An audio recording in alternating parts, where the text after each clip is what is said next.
Okay, well, good morning, everyone. I'm thrilled to be with you this morning. My name is Stephanie Reganon. Ken got it right on the first try, never happens. I'm with FieldWatch. By a show of hands, who in the audience has heard of DriftWatch or FieldWatch? This is good that actually people really haven't heard of it, because then I won't be telling you a bunch of stuff you already know. But I'm thrilled to be here today because FieldWatch, I'm not sure that we've ever actually spoken at this conference. I've only been with the company about a year and a half. But we are in the specialty crop space as a mapping system, a collaboration tool for specialty crop growers and beekeepers. So I'm going to tell you a little bit about our program today, as well as how to use it. But really, I just want to let you all know that this might be a program that is eventually employed in a state where you're growing crops, and I want you to know what it is and what it isn't, and all of that good stuff. So I'm going to hop right in here. So our mission at FieldWatch, and we turned 10 this year, by the way, so and that was no small feat. We're a small nonprofit, and so being around for 10 years is kind of a big deal. Our mission is to bring together growers of specialty crops, beekeepers, and pesticide applicators in a way that increases communication and stewardship on the ground. Just quickly, to create a little bit of clarity around our name. So when we were first created, we were born at Purdue University, actually. A large tomato processor in the state of Indiana was experiencing issues with drift and approached Purdue and said, what can we do about this? And so the first iteration of DriftWatch was created there. This was 10 years ago, so it was not quite as high tech as it is today. But it was used just within Indiana for many years, and it was called DriftWatch. It was for specialty crops. Beekeepers could put bees in the system, but it was a little bit clunky for beekeepers. So what ended up happening is that DriftWatch became really popular in the state of Indiana, so much so that neighboring states became interested, and they reached out to Purdue University and said, how can we participate in this system? And Purdue wisely said, you know what, we're not in the business of running businesses, and they spun out a small nonprofit called FieldWatch. So I like to just tell that little bit of history to explain why we've got these kind of different names. So DriftWatch is still the name of the specialty crop platform. BeeCheck is the name of the platform we launched just a couple years ago that has a few additional bells and whistles for beekeepers. Perfect. So why use a platform like FieldWatch? So obviously stewardship, right? But this is no silver bullet for stewardship. I always tell people, this is only one tool in the tool shed, but if used properly by kind of all the different parties, it can really be helpful. Communication, we are moving toward high-tech data. Our industry, agriculture, we are cutting edge when it comes to those things. But at the end of the day, we still really rely on fence row relationships. And so FieldWatch can aid in that kind of communication. Data and knowledge. For the applicator industry, I tell people, listen, this is just another data point for you. This is for you to know that there's a tomato grower, nearby as you're going into your trade area for the day. This is the same as wind, soil, all these different kind of factors that we all take in every day in agriculture. The FieldWatch data points are actually just that. It is voluntary, so there's lots of pros and cons with a voluntary system, right? Pros are obviously that it is not a regulatory program. You are not being forced to use it. What is a con then? Well, if you don't have to use it, it means that participation isn't always 100%, right? So we believe, and it's been a core principle of FieldWatch from day one, that this program stays voluntary. That's important to us. It is very easy to use and easy to access. I am not a very high-tech person, and it is really an intuitive tool, even for someone like me. And especially for those of you who are getting used to some of these mapping systems, you'll find this very, very easy. Our industry relies on relationships and respect for our neighbors, right? So, as there's lots of excitement happening in the news and in our industry these past couple years, and we really need to get back to the basics of kind of knowing what's around us and having respect for that. And then freedom to operate. Generally in agriculture, we want our friends across the value chain to have access to tools that they need. And so in order for all of us to enjoy a high level of freedom to operate, we really have to work together. So this is our board of directors, and I just show this for 1 second to basically show you that in the earliest of days, Purdue did something really, really well, and that was to be very intentional that there would be these separate stakeholder groups on our board. So we have a producer or grower group, an applicator group, a manufacturer group, and then an at-large group, which usually represents one of our state departments of agriculture as well as some trade associations. So while some of the companies on this list write bigger checks to be, to be members of FieldWatch, because of the way that we've been very intentional about this, none of them have a bigger vote, none of them have a bigger voice. So it truly is kind of a multi-stakeholder approach, and that really has led to, our being successful. So how do we operate? When states join us, they pay an upfront fee, a nominal fee, and an ongoing maintenance fee. We also have sponsors in the food and ag space, other trade associations. So the operations of FieldWatch are paid for by this group of folks so that we can offer this tool to growers, beekeepers, and applicators for free. And again, that's a really core principle of ours as well. We don't even want, a $5 kind of entry. We want this to be free to use. These are a list of our core sponsors. We have approximately 18,000 sites-ish in the system right now. So we call those our users. These are folks who choose to voluntarily contribute to the program and its operations, and this is in addition to our states. So speaking of our states, this is our current FieldWatch footprint. The green states are active states. They were active states in 17. The stars that you see on those other 5 states are states that we're bringing on right now. Some of them are actually already live, but because we're not super close to the planting season just yet, they're not kind of officially launched. We are in varying stages of conversations with several other states. Some of them are some of your states.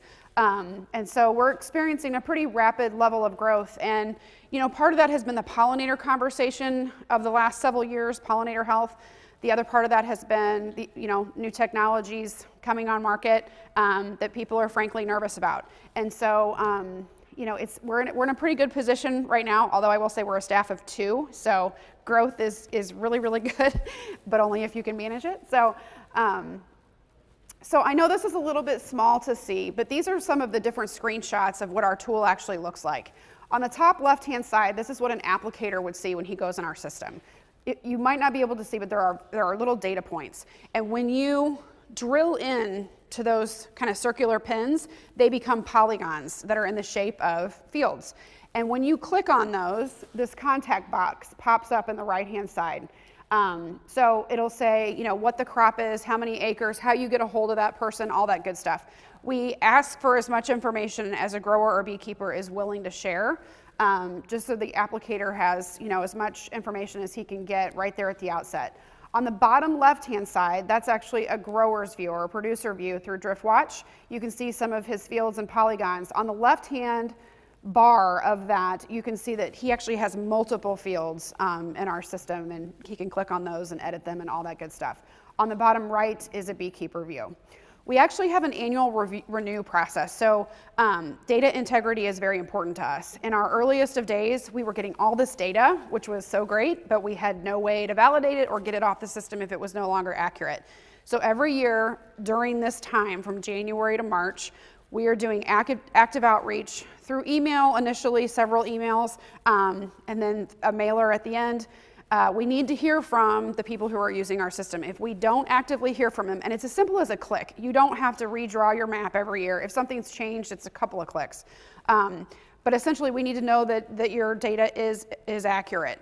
And if we don't hear from you, it goes into an archive system that can easily be retrieved. But essentially, when kind of growing season starts, we want to know that the users of our system have actively re-upped.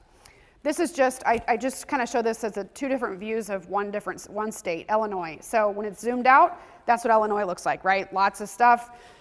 You can't necessarily tell what any of it is. On the left-hand side, you can toggle down, just see bees, just see berries, all that good stuff. But when you zoom in, so that's the bottom, you can kind of start to see where these different things are. The further you zoom in, again, they become polygons that are the shape of fields.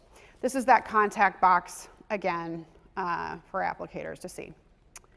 So I'm going to go through this really quickly. There are 3 ways for applicators to access this information. And when I say applicator, I mean everybody from a commercial applicator, a retail applicator, a grower applicator, anybody who is in the business of applying chemicals or wanting to, know what is around a certain field for purposes of agriculture.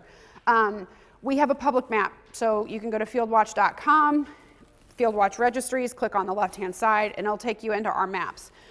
If you go to the public map, you will see all crop sites and most beehives. Why will you only see most beehives? Well, as we started becoming more familiar with the beekeeping industry, we came to understand that they have concerns about privacy and that, it's not necessarily that they don't want applicators to know where they are. They're actually concerned about theft and vandalism. They're actually really concerned about their competition knowing where they have found good places to forage. So we created this kind of next step where if an applicator registers in our system, which means they give us their name and email and all that kind of stuff, they can then see all the beehives. And for beekeepers, that just kind of gave them a little bit of extra security that, they weren't on a public map. The other benefit of registering with FieldWatch for applicators is that you get to draw an alert area. So what that means is, say it's 2 counties. When a new crop is added in that site or something changes about a crop, say it goes from, broccoli to asparagus or something, just as an example, they get an alert. If bees move into that trade area, they get an alert. If bees move out of their trade area, they get an alert. So this way, an applicator, if he hasn't maybe checked the system in a couple days, he's at least aware of new things in his trade area. So that's a real benefit for them to register. And the last way that they can get our data is through a member data subscription. So essentially, there are all these other technology providers out there in agriculture, and there's literally hundreds of them. But we are working with as many as we can. We're popping these guys off kind of one by one as we meet them. But essentially, they are pulling FieldWatch data into their system. I'll show you what this looks like. As an additional data layer. So we are a nonprofit in service to industry, so this doesn't cost any of our software provider partners anything. We essentially say, hey, listen, if someone's using John Deere Ag Logic, we want them to have FieldWatch data, and we don't particularly want them to have to leave your system, the system that they're using to get all their other data points, to go into FieldWatch and do some cross-checking. It would just be easier if they pulled our data through. So those circles in that bottom left-hand screenshot, those are FieldWatch data points being pulled through a John Deere system. The companies listed at the top are the companies that we're currently working with. There's probably some other ones I need to add there as well, but there are literally hundreds. And so, when we go to new regions and when we go to new states, one of the first things we ask is, okay, who are your big software providers that people are using? Because we want to develop partnerships there.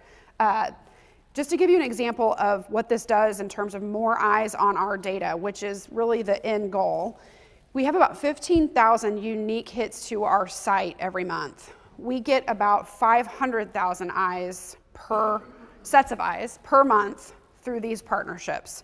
So it just really expands our reach, and it also makes it a lot more convenient for people to see the data. So how to use our platform? It's really, really easy. You go to our website, you click on your segment. So our website's kind of divided. You can see by those pictures, the kind of producer segment, the beekeeper segment, the applicator segment. You click on that and it takes you to where you need to register. If you have one field, literally it probably take you about 2 minutes. For people who have multiple fields, you gotta put them in there the first time. If you do have a lot of fields though, and you have those on any kind of in a data file already, we can actually get those from you and upload them for you. That's something that we've done the past couple years for some of our larger growers. So, and then once you submit it, it goes to what we call the state data steward. Typically today, our state data stewards are employees of the Department of Agriculture. It's not a full-time job. It's usually like 10 to 20% of somebody's job, but essentially that gives us a state contact. And they do kind of a first gut check when that data point comes in. And they check on things like, as an example, is it really a specialty crop, right?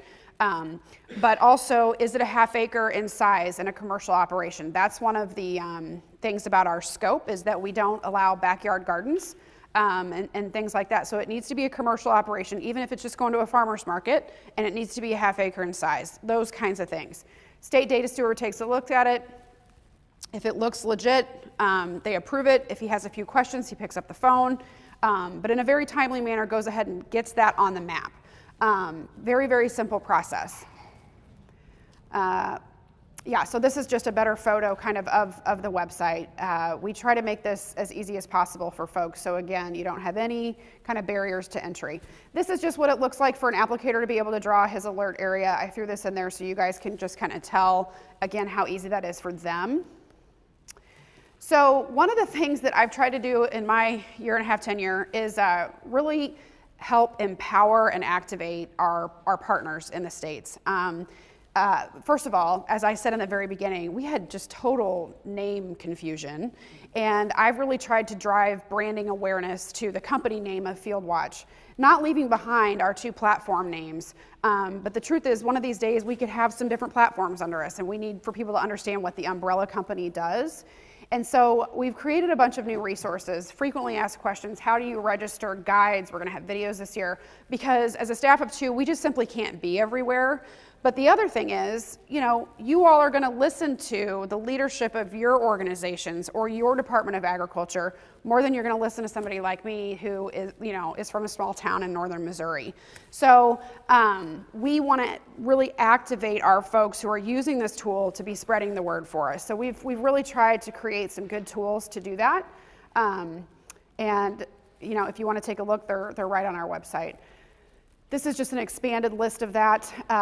Our states really appreciate this so that when they're going out doing pesticide trainings, when they're going to conventions for the wine growers or the vegetable folks or the beekeepers or whoever it may be, they've got banners for their booths and all of that stuff. And they can literally, if you know, with an iPad, even sign people up right on site because it's so easy. So one of the last things I'll kind of cover here, we doing okay on time? Okay, and this is always really surprising to me. We sell a ton of signs still. So, you know, again, we're like going high tech all the time. We do everything online. We do everything on our phone. But we still really love that physical kind of notification. And we sell a bunch of these signs. So we have 6 different signs: organic, specialty crop, beehives, kind of different iterations of that. And we also have a flag for beekeepers. If you've put yourself in the system, you don't have to be a sponsor or anything like that. Just literally, if you are a user of FieldWatch, you are able to buy these signs on our website. So a couple technology updates I want to make you aware of. Our system right now is viewable on a phone, on a tablet, on mobile devices. I will say, though, that it's really just like the main website shrunk down, which is still a technology improvement, but it's not great. It's the difference of going to like CNN.com on your phone versus going to the CNN app on your phone. So this year we are launching 2 new legitimate apps. These are also going to be free. One is for applicators. So applicators can literally maybe they're out scouting, maybe they're in a place they normally aren't or haven't been a whole lot. They can pull up this app on their phone and they can see what is around them in however they want to define that kind of circumference area. Once they do that, all of those same data points will pop up. They will be able to click on it and have access to all that same data. But it'll just be a really easy, on the spot, kind of, you know, what's around me, quick touch point. We're pretty excited about that. And I think that, you know, we've kind of historically been very focused on retail applicators and private applicators. This will really, I think, help us kind of enter into the grower applicator community, you know, more intentionally. So pretty excited about that. Bee check for beekeepers. So another thing that we hear from beekeepers, and I'll just be very candid, small and medium-sized beekeepers, totally cool with FieldWatch. Large commercial beekeepers, leery of mapping systems. So they're not anti-FieldWatch, they're just really leery of mapping systems generally. And so we're trying to do, you know, we're really trying to meet them where they're at. And one of those was that privacy piece, but the other piece is making it really easy for them to move their hives. Currently, they can, by mobile device, move them in our system, but when we launched that a few years ago, I'm super glad we didn't tell anyone that we did it because it's very clunky and it doesn't work very well. So this new app will literally allow them to like drive up to their hives, double click, pick them up, drive them down the road, set them down. That movement triggers, if the applicator has drawn an area, that will trigger also him being notified of them moving in or out of his area. So it should be really, really slick, and both of the applicator app is going to be available in the next 45 days, and we're very hopeful the Bee Check app will be available by April 1. What's also really great, any of you who are familiar with the beekeeping industry, you might know this, but beekeepers are starting to use sensors in their hives, and that is to monitor things just like general health of the hive and that sort of thing. When that happens, we will be able to directly communicate with those sensors, and when those hives move, they'll move in our system. There won't even be a need to pick them up, set them down, any of the app stuff on your phone. So technology is a beautiful thing some days, so we're pretty excited about these two things here in 2018. So what's on the horizon for FieldWatch? I just talked about the apps. Continued growth in users in existing states, growth in new states like some of yours, and growth in sponsors. We are, financially sound, but the more technology we do in terms of these apps and that sort of thing, it just costs money. So the more sponsors we have, the more things we're able to do that allows the industry to interact with this data more easily. So that's kind of the connection there. Increased collaboration with software companies. Our only barrier to this is literally the fact that there are so many of them. So we always rely on our new states to tell us, hey, this is a player in this region and you need to be talking to these folks. Innovation and updates based on stakeholder feedback. A lot of the stuff I said that we're doing, that we've done over the years in terms of updating our tool, has been from direct feedback from growers and beekeepers and applicators to say, this is clunky and doesn't work, this is not needed, why are you doing it, that sort of thing. The Growing Good Neighbors project. Do I have another minute? Okay.